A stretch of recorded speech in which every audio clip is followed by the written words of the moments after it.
After directional terms and anatomical positions, we are moving towards the surface anatomy. What is surface anatomy or external anatomy? In surface anatomy or external anatomy, human body is divided into two regions. One is axial region and second is appendicular regions.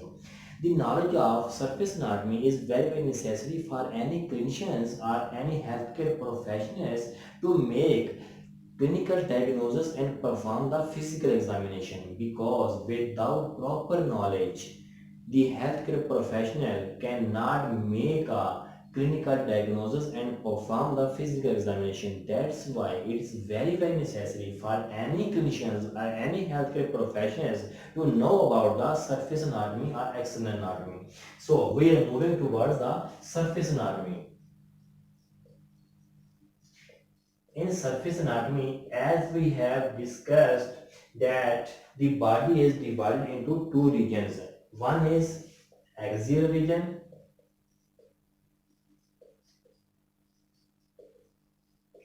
and second is appendicular region.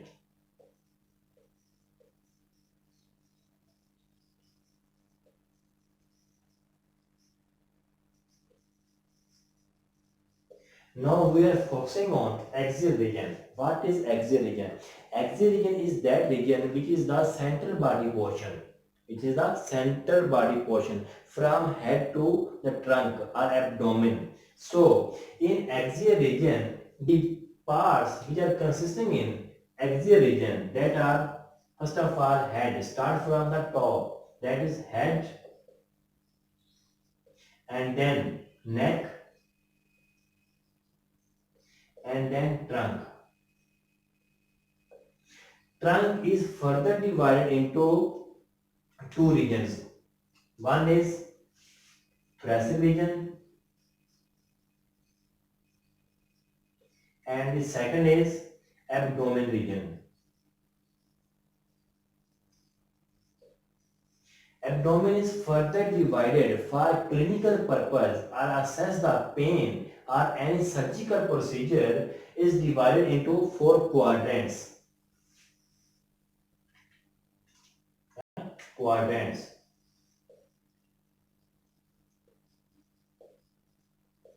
Quadrant means four parts in which two lines are drawn from umbilicus, and these lines are intersecting each other and divided into four parts. That's called quadrants. This quadrant scheme is often introduced in assessment of abdomen. So what are the four quadrants?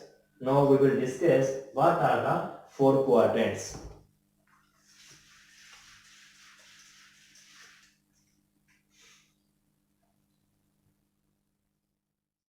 The abdomen is divided into quadrants, four quadrants. For this purpose, because we are going to describe or discuss the abdomen region. In abdomen regions, at the umbilicus, or this is the human body, at the umbilicus, because umbilicus is found in abdomen region. So at the umbilicus, two lines are intersecting each other, are crossing each other. One is perpendicular and second is horizontal. Two lines are crossing or intersecting at the point of umbilicus, and abdomen is divided into four quadrants. Two are two quadrants at upper side and two are at lower side. So this is right side, this is left side. So the two quadrants are at right side, that's called right quadrant, and rest of two quadrants at left side, and these quadrants are called left side. The upper side, and this is upper side, this quadrant is called right upper quadrant,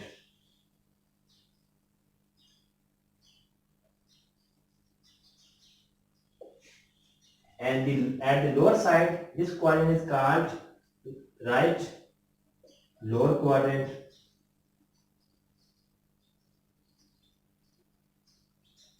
Simply we denoting it R U Q. Right upper quadrant, right lower quadrant, R, L, Q. Right lower quadrant. And moving towards the left side, this is upper side and left side. So this is called left upper quadrant, simply called L, U, Q. And at lower side and left side, this quadrant is called left lower quadrant.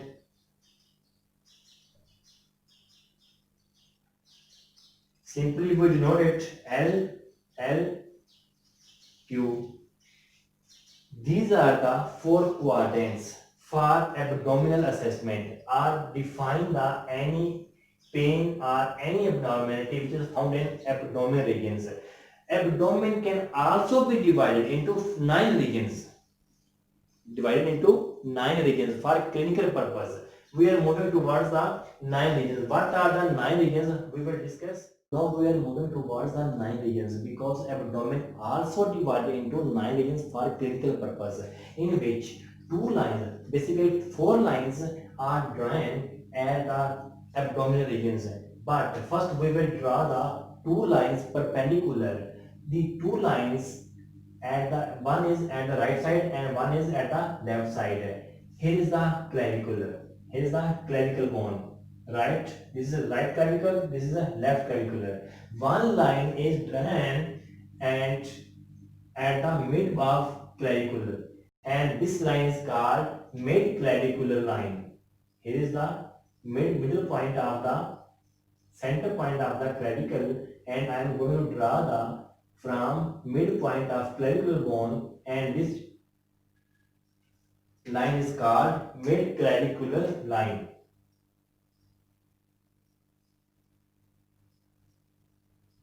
This mid clavicular line at right side and this mid clavicular line at the left side.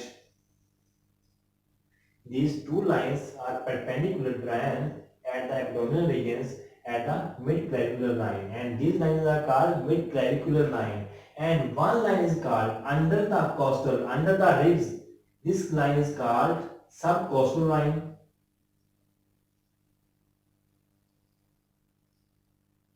and another line is going to draw the horizontally at the point of anterior superior spine of pelvic bone, where we have seen the pockets of pants of joints at right and left side. So here is the anterior superior spine of pelvic bone. This line is called intertubercular line.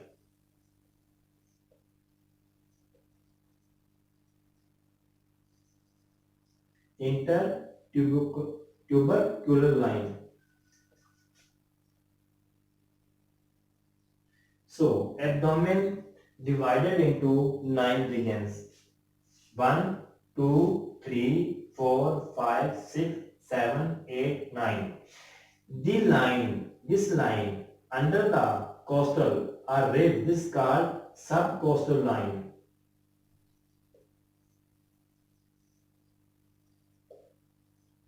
And this is called mid-clavicular line.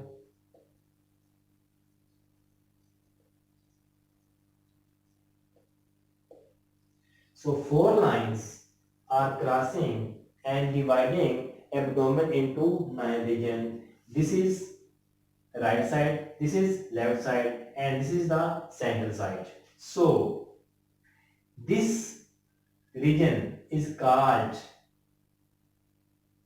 is above the umbilicus. Here is the umbilicus, is above the umbilicus, and here is the lower the umbilicus. So this region is called, is found at lower side, and this region is called hypo.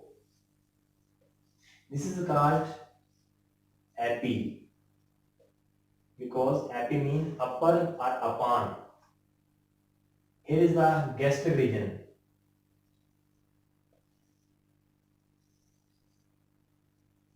Stomach or gastric. So before the stomach or upside of the stomach is called the epigastric region, and below the stomach is the hypogastric region.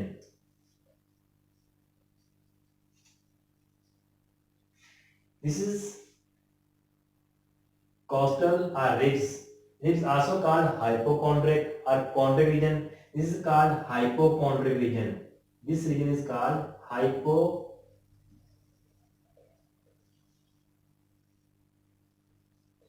hypochondrial region, and this region is at the inguinal site. So this region is called inguinal region,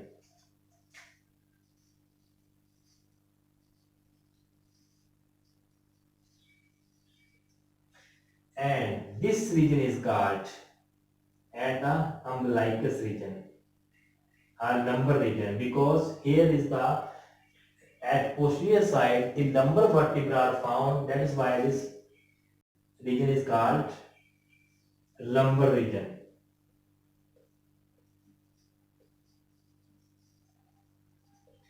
So we have discussed 6 regions. These center regions be above the stomach, that is called epigastric region, and below the stomach is called hypogastric region, and the center region is called umbilical region.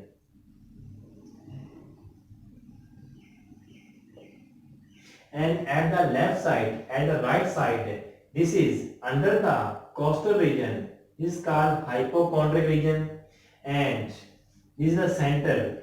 Where is the lumbar vertebra at posterior side are found, and this region is called lumbar region, and inferior to the lumbar region this is inguinal region, and this region at the right side and often denoting is right hypochondric region, right lumbar region, right inguinal region, and same at the left side this is left hypochondrial region. Inferior to the left hypochondrial region at the middle side, this is left lumbar region. Inferior to the lumbar region and lower side, this is called inguinal region, and at the left side, this is called left inguinal region. So these are the 9 regions of abdomens. Abdomen divided into, for description purpose, first of all in 4 quadrants and 9 regions. 4 quadrants we have discussed, and now this is the 9 regions of abdomens for clinical purpose. Axial skeleton we have discussed, in which head, neck and then trunk. Trunk is further divided into 2 regions, that is thoracic region and then abdomen region. Abdomen region is further divided into 4 quadrants and 9 regions. So now we are moving towards the appendicular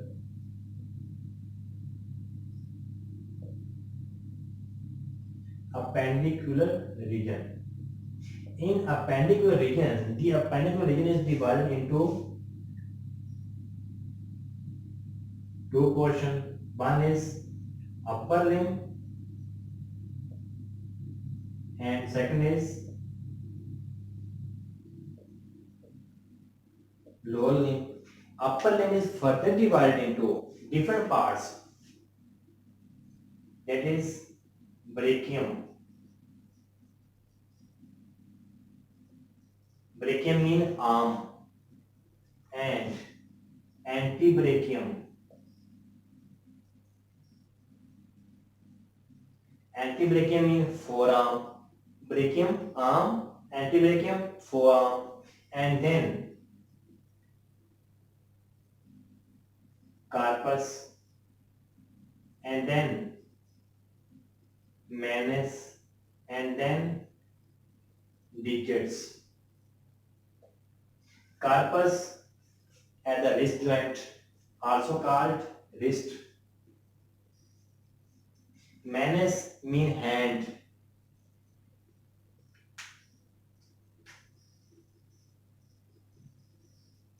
And digits are fingers.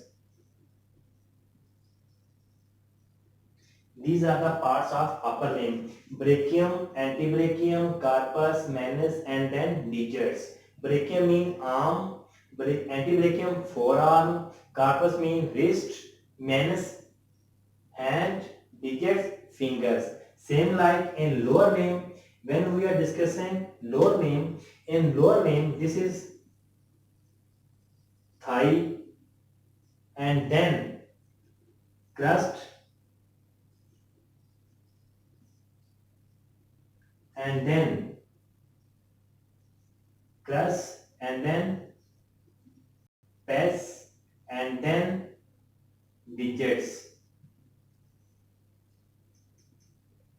So thigh is the portion from hip joint to the knee joint, and crest is the proper leg, and pes is the foot,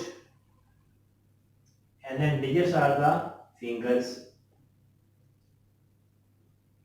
In strict anatomical position, when we are describing what is leg and what is arm, so the portion which is from shoulder joint to the elbow joint, this is called arm.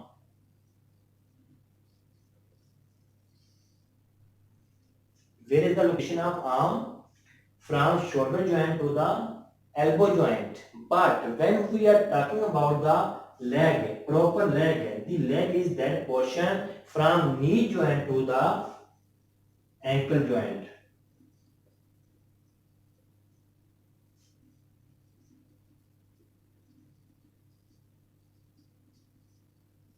So this is the difference. When we are talking about arm, again listen. When we are talking about the arm is that point where shoulder joint to the elbow joint, and when we are talking about the leg, what is leg? Leg is the portion from knee joint to the ankle joint. We will not discuss, we will not say the leg is that from hip joint to the knee joint. The leg is that, when we say proper leg, is that point from knee joint to the ankle joint. This was the appendicular region. So we will discuss in next lecture the different body cavities and membrane.